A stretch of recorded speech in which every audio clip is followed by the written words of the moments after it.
Stop scrolling, just for a moment, because your focus is now the single most valuable commodity on the planet. More valuable than oil, more valuable than gold. This isn't an exaggeration, it's a shocking reality. Consider this, the average person is exposed to an estimated 4,000 to 10,000 advertisements every single day. Think about that number. It means nearly every second of your waking life is being targeted. Your attention is under constant, relentless siege. The global digital advertising market, which trades solely on your focus, is colossal.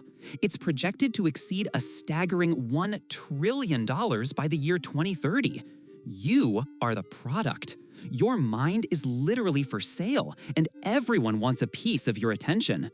The platforms you use aren't just free services, they are high-tech psychological battlegrounds. They are designed to capture your gaze and hold it captive. How did we arrive at this reality? How did our own minds become the primary economic resource? Stay with us, because the hidden cost of this war for your attention impacts your wealth, harms your relationships, and fundamentally changes your democracy. The origins of this economic model are surprisingly old. The foundation for what we now call the attention economy wasn't built by a programmer in Silicon Valley, it was laid by an economist.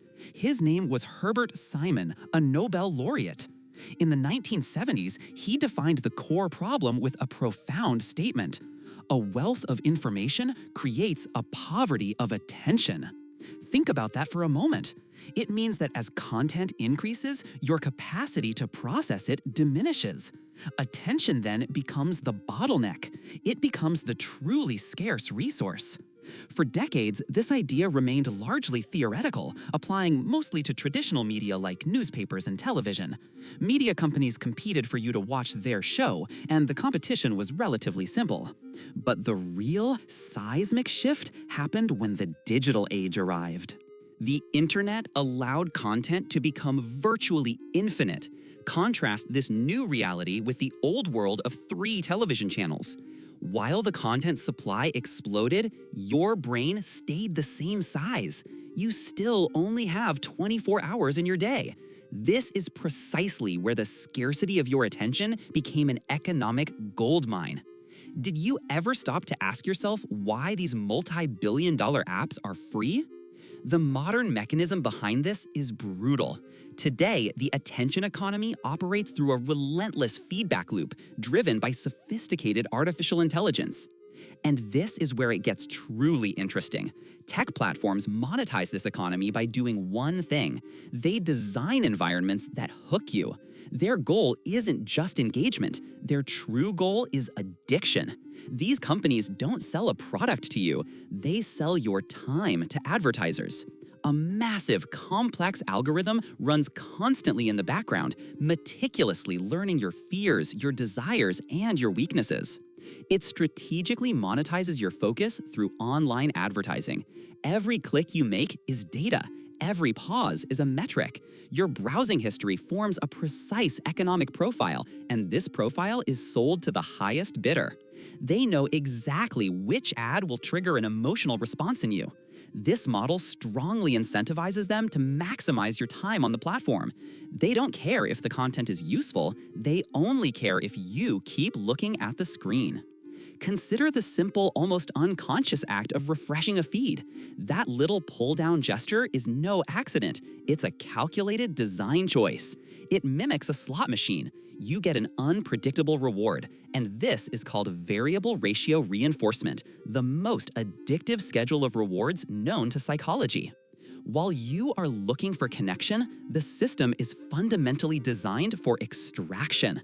This is a critical distinction. This system is not accidentally addictive, it is intentionally so. It uses your own psychology against you. Think about your daily phone usage. How many times do you unlock your phone without a clear purpose?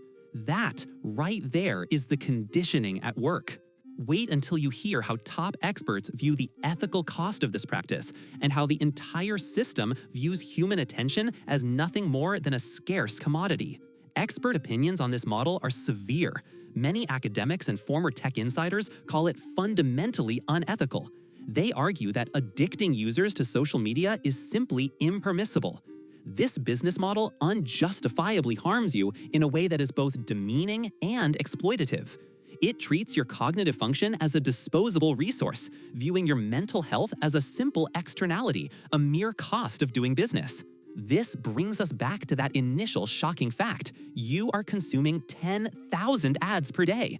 Each one represents a fraction of your attention that was extracted and sold.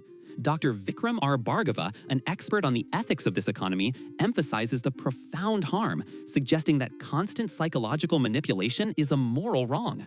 You are not a customer who chooses to buy a product. You are unequivocally the product being sold. How can you truly make rational decisions when your brain is constantly being hijacked? Let's look at two real concrete examples of these mechanisms in action, showing precisely how platform design masters the art of psychological capture. First, consider the infinite scroll. This feature meticulously eliminates any natural stopping cue. There is no bottom to the page. There is no sense of completion. It creates a perpetual feed, an endless stream of content. This design encourages endless consumption, making it difficult for you to ever think, "I'm finished now." You just keep going. Second, examine the dopamine loop. The notification system is precision engineered. An unpredictable push notification or a red badge acts as a trigger. This triggers a small, potent release of dopamine in your brain. And here's the critical point. Dopamine is the chemical of seeking, not the chemical of pleasure. You are rewarded not for finding something good, but for the search itself. This is the exact psychological vulnerability that is ruthlessly exploited. This is why you instinctively check your phone even when you know nothing is waiting. The platforms weaponize these loops. They make you feel compelled to look, making it almost impossible to look away. But here is where the competition for your attention is going next. It's moving closer than you can even imagine.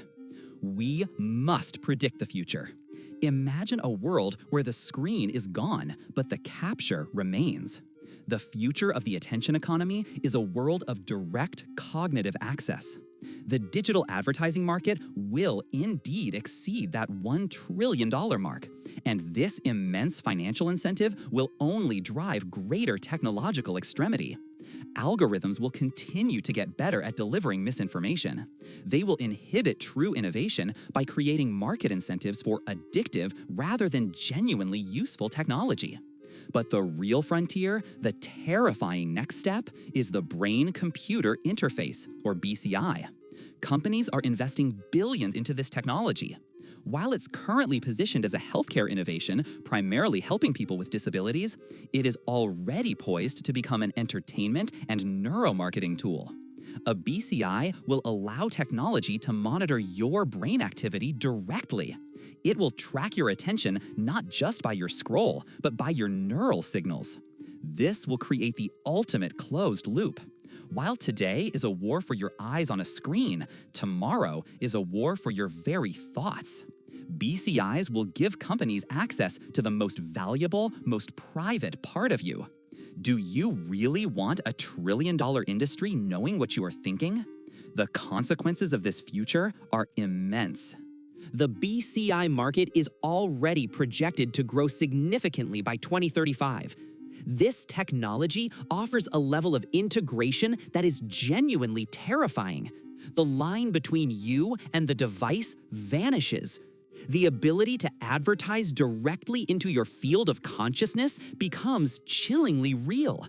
Contrast the push notification of today with the neuro notification of tomorrow. Today, you have a chance to look away. Tomorrow, you may not. This is not science fiction. This is the logical endpoint of a profit model built entirely on cognitive capture. The ultimate goal is zero friction between the ad and your mind.